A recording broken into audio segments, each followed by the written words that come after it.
So dear students, today we will do the next topic of the fourth chapter, that is the absolute refractive index. Very important definition, that is mu. Absolute refractive index is mu.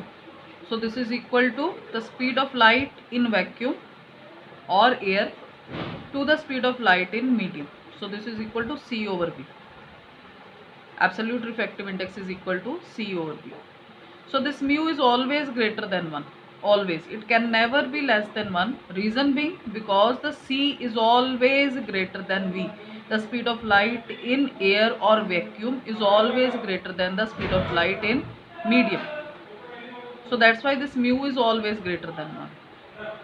So next topic is the factors affecting the refractive index. So three factors are there. First is the nature of medium, physical condition as temperature, and the color or wavelength of the light. So first we will discuss the nature of the medium. So lesser the speed of light in any medium, more is the refractive index. Where more is the speed of light in medium, lesser is the refractive index. So next factor is physical condition as temperature. So physical condition as temperature. So it has the inverse effect. Higher is the temperature, refractive index will be less. Lesser is the temperature, refractive index will be more. So it is the inverse relation. So that's why if the temperature increases, refractive index decreases. And the third factor is, that is the color or the wavelength of the light. That is also the inverse relation.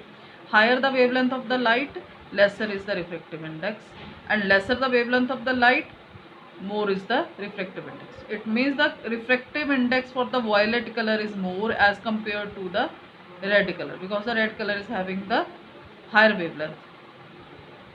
So next topic, that we will do the refraction of light through the glass slab. So we are having the glass slab here, that is the PQRS is the glass slab, and we are following here the incident ray. So as the light is coming from air to glass, that is from rarer to denser medium. So as we have done earlier, that when the light move from rarer to denser, it always bend towards the normal. So this is the normal over here. So the light not following its original path, it has bended towards the normal. So this is known as the angle of incidence. This is known as the angle of refraction, R.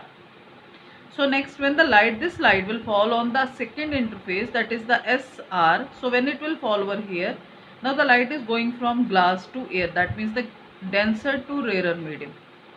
So again it is not following its original path. So it was its original path. So it is not following its original path. It has bended away from the normal. So this is known as the angle of emergence, that at which angle the light has emerged out. So if we draw the original incident ray and this emergent ray, this ray is known as the emergent ray. So when we will draw, so these two lines will be parallel to each other, and this is known as the lateral displacement. So this distance between the two, that is known as the lateral displacement. So this is always parallel, and this perpendicular distance between the emergent ray and this incident ray, that is known as the lateral displacement. So students, you have to complete this first exercise. Try to find out the question answer from the exercise.